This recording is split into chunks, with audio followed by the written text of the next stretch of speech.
On today's episode of Locked On Avalanche, a moment 3 years in the making.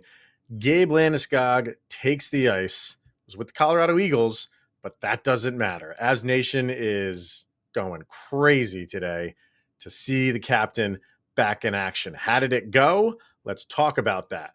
The first episode of Locked On Colorado Eagles coming at you.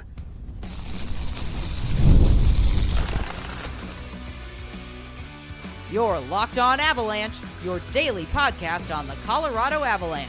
Part of the Locked On Podcast Network, your team every day. All right, everybody, welcome to the Locked On Avalanche podcast, part of the Locked On Podcast Network, your team every day. I'm your host, Chris Maselli. With me, as always, Mr. Shaggy Von Doom, Kyle Sullivan. Thank you for tuning in and making it your first listen of the day. Always appreciate it. If you want to get in on the conversation, join our subtext. The link is in the show notes below. Chat with Kyle and I one-on-one. We get your opinion, everything Avalanche related. Share it on this very podcast. We will do that a little bit later. We had some people in the house watching this game up close and personal. So we'll hear from a couple of them people and just our subtext crew in general, just their thoughts on this. It's Gabe Landeskog central right now for this episode and just in Avalanche Nation right now. I don't think it can be understated just how big this moment is, because there's just so many setbacks and just times where you just thought it wasn't going to happen, times where you thought it was going to happen, and then that gets taken away. Just, we could go on and on and on about what it took to get here. But there's a documentary that you can go watch to get filled in on that. And it's here, man. Like it's almost surreal to see him out there. And you know, although it's with the Colorado Eagles, this is kind of where we thought it was going to go. And just to see him out there playing a full game, skating again, meaningful hockey, it's a epic moment. It's a great moment. You know, I'm kind of mad at that documentary series because, like, watching it now, you're like watching that whole game wire to wire. You're watching him like get announced, start playing the game. You're like, what took you so long, dude? Like, you look great. Like, Yeah, take another shift, like a back-to-back. Sure, get that one and then come play against the Kings. Like, you look great. And I mentioned to you earlier, like, he's going to be my new Bowen Byram because yes, he looked great, but you know, you still have that little bit of a hesitancy every time he gets hit or he's moving around or he takes a cut. You're like, oh, but he's good. So it's great to see him back, but I'm going to need some, like, I don't know, Tums or something to watch these games because my stomach is upside down. I'm with you on, and I get it, and it's good for him. You're not going to know what you have unless you go through that stuff, but that doesn't mean we can't be like the doting parents almost. And, you know, every time that something happened, like I was less concerned about like his, oddly enough, making like cuts and just the skating part of it, because he's done that over and over again. Like, he's practiced and he's skated. It's the hitting. It's the hits that I had the most like, oh, like St. Bowen Byram is a perfect example. And there were, like, he went and played his game. Mm-hmm. He didn't. I'm sure that first shift, I can't imagine what was going through his mind in that first shift. First of all, just to be back out under bright lights on the ice with an opponent on the other side of it. You know what I mean? And that first shift just must have been like almost like his rookie season shift. You know what I mean? And then once he got that out of the way, maybe even the first couple shifts, but there was a shift where like a trifecta happened. Like he hit somebody against the boards, and then moments later he runs into Oscar Olausen, or they ran into each other. And that was in the neutral zone. That was almost at like center ice near the boards. And then he gets into the defensive zone and just sprawls out, kind of goes Superman, and with a stick, extends his stick to make a defensive play on an offensive chance for them. Those three things happen in a matter of 20 seconds, 30 seconds. And I'm like, oh man, like, again, if you can do all that stuff and come out of it and we're okay, that's a positive. right? So the entire game, I'm just like waiting for the next shift. I'm just waiting to see him come out for the next shift because I know what happened in the shift prior didn't derail him. Yeah. At least for now. But you do, man, like for a little while, if this all goes according to plan and he's back in action, I think even when it goes into next season, if we're lucky enough for that to happen, for maybe like the first handful of games, whenever he puts a hit or gets hit, I'm still going to just have that, oh, I hope he's okay. It's just the nature of rooting for this guy. And Chris, this is what I love about you, man. Like, we're like a yin and yang. Like, you're worried about like the hits, and like farther into the game, you're like, okay, you're like settling a little bit. I was the reverse. I was not worried about the hits. It's the knee. It's the rebuild, and like every cut, like every move of the ice, I'm like, oh. And deeper into the game, when that first shift wears off, the adrenaline wears off once you go into that first intermission, and you come back out for the second, and you're going back to business as usual. Once you stop remembering the road to get you here and you're in hockey mode, once you start slipping back into that, how does it hold up? Do you take that one move and you're like, oh? And I'm very curious to see what the reports are like going into, like if he does the second back to back, like if he does that, how does he feel the next day? Like Right. the adrenaline and all the new goes away, and like just that excitement of being back, having the boys support you. That's what I'm curious about. Like, once everything sits at normal, how does the new normal feel? And is this where you want to be? That's what concerns me. As somebody who suffers with bad knees himself, like Mm-hmm. that's what I'm watching. I'm like, you had that reconstructed, and once you get that out of your mind of, yes, this is reconstructed, and I'm being conscious of that. Once you get into hockey mode and Mm-hmm. you start playing with that animalistic, suave, cool demeanor that Landy has, once he gets back to that, is that going to hold up when you're not thinking about it? I mean, like I said, he was back to his old self and his style of play. Maybe not like as aggressive, Yeah. but like I said, he was giving out hits. He took a few hits, parking himself in front of the net. So he was out there on a number of all of their power plays, and he just went to his spot. And I think everybody wanted him to score, right? Yeah. I think that would have just been the icing on the cake. For me, sure, it would have been, but for me, it was just the entirety of the game that he was out there. And he if he was going to get a goal, it was going to be in the Gabe Landeskog style, like the Derek Jeter opposite field hit. You know what I mean? Like Yeah. it was going to be either a deflection or because he's right in front of the goalie, some rebound or something like that. That didn't materialize. I don't care. I don't care that he didn't score. This is just get through it healthy. And in the end, like I think it is good. There were a few hits, like that one series of events that I just mentioned. There was another one where they were on the offensive end, and Guy and Henderson kind of like, not to give him a malicious check, but he was looking at Landeskog's back, so he gave him a check. Landeskog went down right on his knees. So I'm watching that, and I'm like, again, I just go to, okay, just come out for the next shift. Yeah. Stuff like that. There was a face-off that he took where he kind of got mixed up with whoever the other guy was, and he kind of went down a little bit awkwardly. It's just everything is so fragile to me right now when it comes to him. I know it shouldn't be, and I know it's a good thing that he's doing this stuff. But just because it's game one and game one back from all this, you just every little thing you're critiquing, every move he makes, every cut he makes, every hit he takes. Like, okay, where were his knees when he took that hit? Where were his knees when he gave that hit? You're just really overanalyzing it right now. That'll fade away as he keeps playing, hopefully, game in and game out. But for game one back, I think it's everything that you wanted it to be from an outsider's perspective. Yeah, we make our inner dads are coming out, Chris. That's what we're doing. Like when Gabe had, he was in the corner and had the one guy in the headlock, and they were like tussling. I was like, oh, that's one of those that you're like, you're trying to keep your balance. You're fighting. Like I was watching, but to see him go wire to wire, like I'm very curious how he feels. I can't wait to hear his comments and just his opinion on how everything sits and what's the recovery look like after a game. This is your first game in what, 1,080 days or something. Like, Mm-hmm. what's the recovery after that like? Like, it's you worked your way up to this point.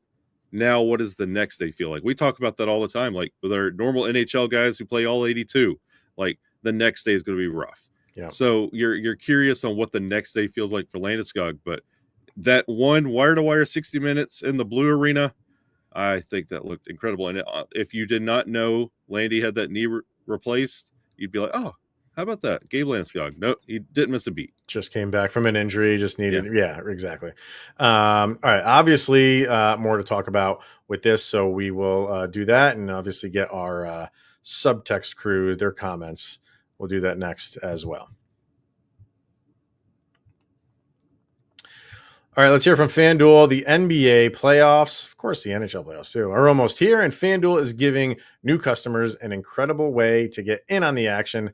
And right now, when you join FanDuel and place your first $5 bet, you get $250 in bonus bets. I don't think they've gone up to $250 in a little while. So get in on it. $5 bet, you get $250 in bonus bets.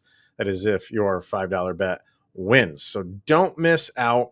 Head to fanduel.com right now and claim your $250 in bonus bets today. Okay, so there was something that you said in the first segment made me think, just like him skating, right? Because hockey players are all like individualized and just like their skating strides, and you can just you can tell a guy just from how they're skating and just how they stand around, and he definitely has his own style. And it was like that came back to me too, just watching how he skates. He wasn't like, and I was talking about this with Zach from Mile High Bourbon and Rye, because he was at the game. He went to the game. And I said, like, and this was like in the first period. Like, yeah, I mean, he's out there. He's not like exploding to pucks or anything like that. And I think that's the stuff that will come. But he was going at a good clip. He was chasing pucks down, and just seeing like his gait, almost like his style of skating. It just took me back to, it just made me feel good that he's back again. So, and just seeing that was just awesome. The moment that really did it for me was, I think it was a second or third shift where we got that hooking call. And he goes to the. It's what are we doing calling penalties on Gabe Landeskog? Come on, people. What are we doing? You know what? I'm glad, because he went to the box and he's just smiling like this is his first game ever. And I'm just like, okay, he's having fun. He's not laboring. He's not like overthinking things. He's having a blast. And I'm like, you know what? This is all right. And you also mentioned that he had an audience there, not just the fan base, but it's Nathan McKinnon was there. Let's see, I think I wrote him down. Nathan McKinnon was there. Cale Makar was there. Josh Manson, Andrew Cogliano, who is like their scout now, so he's clearly there because he's scouting him to see if he's worthy. And someone said that Chris McFarland was there. I didn't see any pictures or audio or video of him there. I mean, he very well could have been. Even if he wasn't, that's still a pretty, and I think there was more than that too. And do you think Cale Makar was there to watch Landeskog, or is his brother? Which one do you think it was? I think he got 2 for 1. He got 2 for 1. But so clearly, like, this is a big deal. That's no secret. And you got word that those guys are pretty much taking the rest of the year off. I don't know about Manson, but McKinnon is, Makar is. So they got a little bit of time on their hands. They went, made a little bit of a trip and supported their captain, which is, you love seeing that stuff too. So the entire atmosphere, even though we were not there and just watching it on television, like, you could tell there was an electricity in that building. You could tell. And when he finished his first shift, they gave him an applause.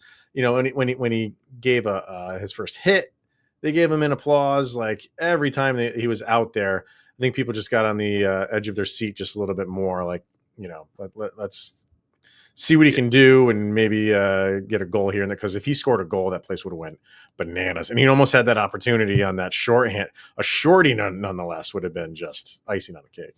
And Josh Manson was also there, and I'm pretty sure he was probably taking gauge of the reaction. He's like, wow, they cheer everything you do here. Call me down too.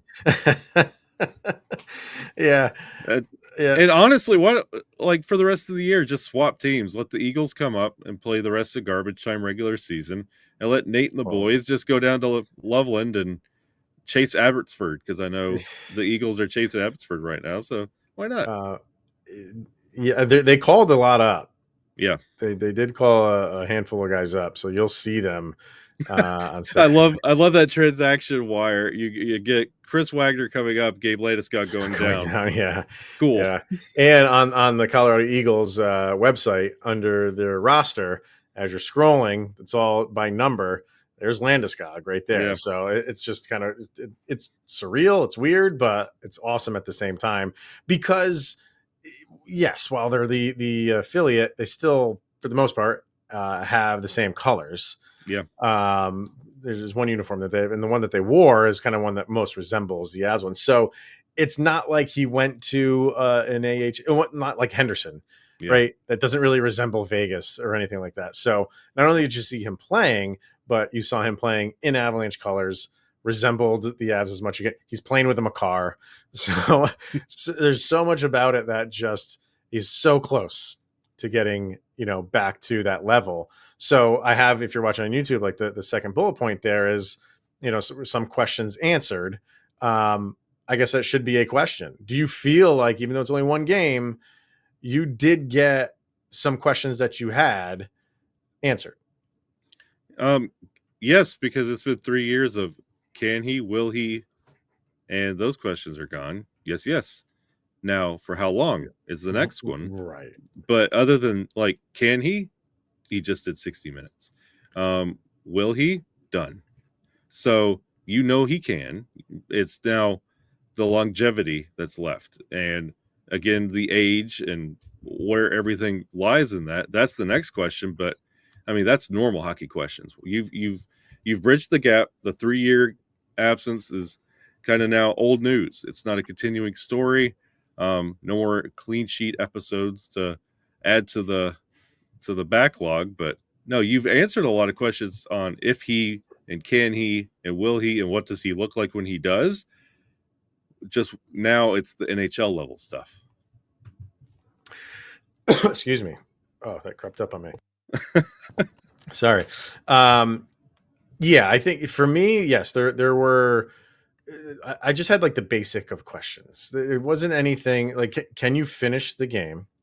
Can you lay a hit? Can you take a hit? It's almost like just hockey 101. Just get out there and skate. Play score a goal, please. That's bonus. Like, just skate a shift, come back to the bench, skate another shift.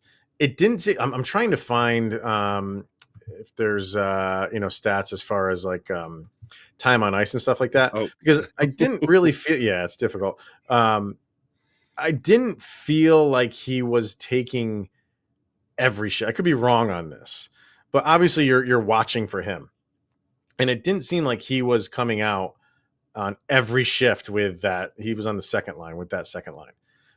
He might have like skipped a shift every once in a while or something like that.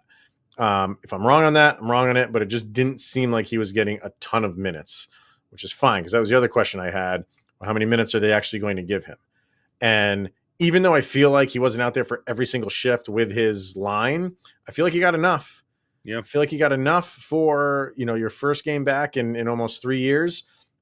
And that also kind of told me maybe he is going to play on Saturday as well, to not just overload him. And you wouldn't do that anyway, even if they were not playing a back-to-back. I don't think you're overloading him in this game as it is, but you're kind of just throwing him out there for, a good number of shifts. You got on all the power plays, you got in on the penalty kills. So he played enough. And now, like you said, even though it's a quick turnaround, you're going to know. You're going to know in the morning if that knee is feeling okay or good enough to go. I'll say that. And that's the next question and is he in on Saturday? And then it's just it's going to get to the point where the only questions that are asked are you good at the end of the game? Because those questions you have about, can you lay a hit? Can you take a hit? All those stuff, that goes away when you just keep playing the game. And then the last question that remains is, are you good enough for the next game? And once you start getting more and more games in and all those games under your belt, then that question goes away. And we're back to Gabe Landeskog's a regular day in and day out player. So that you won't get those answers till next year, unfortunately, because we're at playoff time.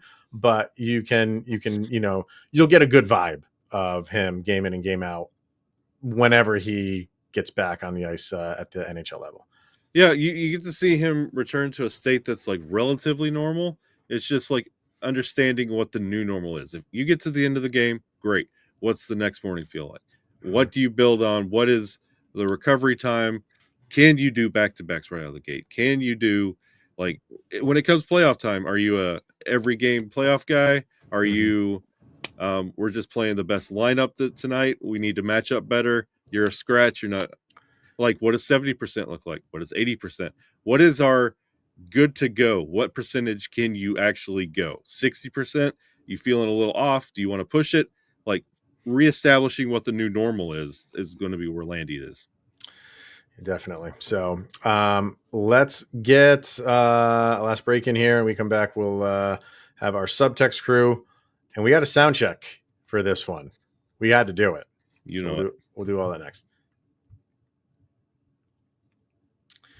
All right. There's nothing like the energy of a live game. I mean, you just witnessed it, whether it's catching a last-minute Major League Baseball showdown or catching one of your favorite hockey players coming back after a 3-year absence or soaking in the excitement of an NBA matchup. But finding great seats at a great price, that used to be a challenge until Game Time came around. Game Time makes scoring last-minute tickets easier than ever. Prices actually drop as the event gets closer. And with their all-in pricing, you see the total cost up front, no surprises at checkout. They have last-minute deals. You can save up to 60% off buying last-minute tickets for sports, comedy, concerts, theater, you name it. You got peace of mind with seat views before you buy, no surprise fees, and the lowest price guarantee, so you can book with total confidence. Take the guesswork out of buying tickets with Game Time.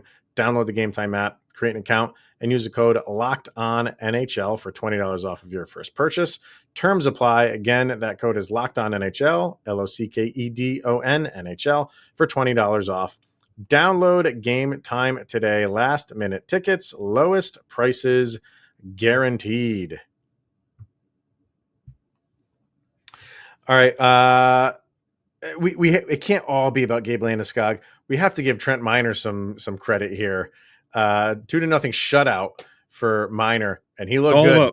Call him up. He looked good. So Henderson had a lot more shots on goal than the Eagles did, and it like, I don't think Henderson played a terrible game, but Trent Miner was dialed in. So could not go this entire episode and not at least give a shout out to Mr. Trent Miner for the shutout. Yeah, I also like Phillips and Chase Bradley. My goodness. Yeah.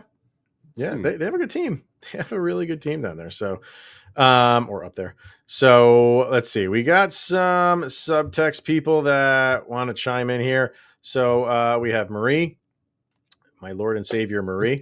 Talk about that later. So the atmosphere, she was there. She has season tickets. So she said the atmosphere was, capital letters, amazing. Just so much joy. It reminded me of when Frankie came back down for a 2-game conditioning stint. Of course, Eagles fan. Are you okay? Oh, are you all right? My boy. Eagles fans think of Frankie as ours. We are very possessive of him. But this is Gabe freaking Landeskog on our ice wearing our logo.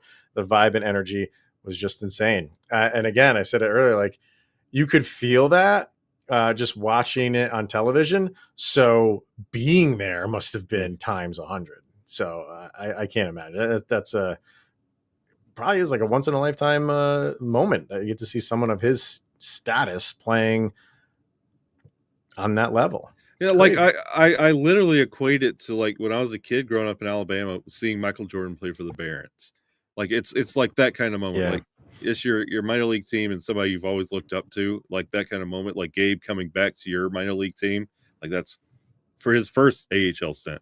So, what we got here? This is Tanya. Says she asks a pretty good question. So, do you think with these conditioning games, Gabe will play in Dallas, or do you think he'll wait for a home return? She said she's got tickets to Game 2 in Dallas, so she's hoping he plays for that. Bought him before a return even seemed imminent. So it's a good question of how he looked tonight is very difficult to kind of extend that out and say, like, that's how Gabe Landeskog is going to look. It's his first game back in almost 3 years. So, but for what we saw, he looked okay. I think this is the next progression, the next step. How do you think Chris McFarland is looking at this? How do you think Jared Bednar is looking at this? Is what we're going to get in maybe these 2 games good enough to put him out there and playoff hockey against the Dallas Stars? That is a very good question. Yeah, I think we're all looking at it the wrong way. I think the only person who's going to answer that and the only person that gets to control this is Gabe Landeskog. You heard Jared Bednar say if he said he's ready to play, he's going to play. And I feel like he's like waiting 3 years on a player that said, when I'm ready, I'm here. Like they gave him 3 years. And when it comes to the playoffs, if he wakes up and feels ready and says, I'm ready, he's in the lineup. I just have that kind of feel that he gets to dictate when he gets slotted in the lineup. It's a good question. And that's your comment's an interesting comment too of are they leaving it up to him of, hey, if you're playing, you're going in? Or, how much of it is someone like McFarland, like really critiquing these games and watching them and, him saying like, you're close, but we don't know yet. I don't know. Because I'm with you though. If I just want to say I'm with you of if he's playing and he says I'm okay, this knee is okay. I think he's out there. I don't think they're going to hold him back. If McFarland and Bednar had any kind of say or power in this whole thing, or they wanted to control it, they would have had a conversation 1.5 years ago, maybe 2 years, when it came to this knee. They let him come back after 3 years, and if he wakes up and says I'm ready, I said good. 4th line, 3rd line sound good tonight. Good. Joe says that man is coming back. A little rusty for sure, but he made some good plays. Yeah, it's weird because was he rusty? I guess if you want to call it that, but I think at the end of the day, like by the end of the game, like I said before, he looked kind of like the Gabe Landeskog of old. Yeah, it was all right. I'm curious to see what he looks like in NHL action, and really curious to see what he thinks about his buddy Mikko in green. We're not. Come on, let's not make this a downer. Cody said not bad for not playing for 3 years. Got a bit nervous when he got into that scrum in the first, but he made some good plays, and so far I'm optimistic. Plus, Kale's little bro didn't look too bad either. He did. Taylor can play. Yeah. I wasn't too nervous about the scrum because he got to it late. It wasn't like he started it. He got to it late, just pulled the guy out by his head, which was cool. But, I think that was going to be the end of it. It was not a, we're going to throw all our equipment off and go at it type of thing. So, but I think Cody is kind of feeling like we are. Any movement this guy makes right now is going to be like, what are you doing? Please don't get hurt. So. Yeah, I'm very curious about his confidence going into game 2, it being overconfident. That's what scares me the most. I don't know if he's there yet. But we'll see. And then finally, Craig says, good first game back for Gabe. Glad to hear his knee is good. I'm so happy for him. He's been battling for so long. Welcome back to the captain. Everybody's happy. It wouldn't even have mattered what the score of this game was. No. It would not have mattered. And I know it would have mattered for the Eagles because, they're in a season and it's important to them getting points just like it should be. But I think, this game, it's Landeskog playing, finishing the game. That's like first and second. And then the Eagles won. Okay, that's icing on the cake. Yeah. So, all right, last bit of business for us, and that's our sound check, where Kyle and I pick a song each that summarizes the most recent game. So we're going to do it for this one, and we put these songs up on a playlist over on Spotify, which you can follow along. Just search for LOA Soundcheck Volume Number 4, where you can find these songs. What do you got? This goes into my deep, like, my favorite songs of all time. Not necessarily like favorite song of all time is like Close to Dover, Eric Johnson. How do you say, like, I'm an Eric Johnson fan? It's a hard thing to do. Okay. But this is one of those songs. All time favorite. Don't know a lot about the rest of their library. Blues Image. Ride, Captain, Ride. I must know that song. Oh, it's such a good. I mean, it's perfect for this. Jeez. Oh, it's that Ride, Captain, Ride on your mystery ship. Oh, it's such a vibe. Such a good song. All right. It fits perfectly. So where I'm going with this is I am, if you've been watching the documentary, the entire score or soundtrack for the series is from Nathaniel Rateliff and the Night Sweats. So I'm going with one of those songs. Why not?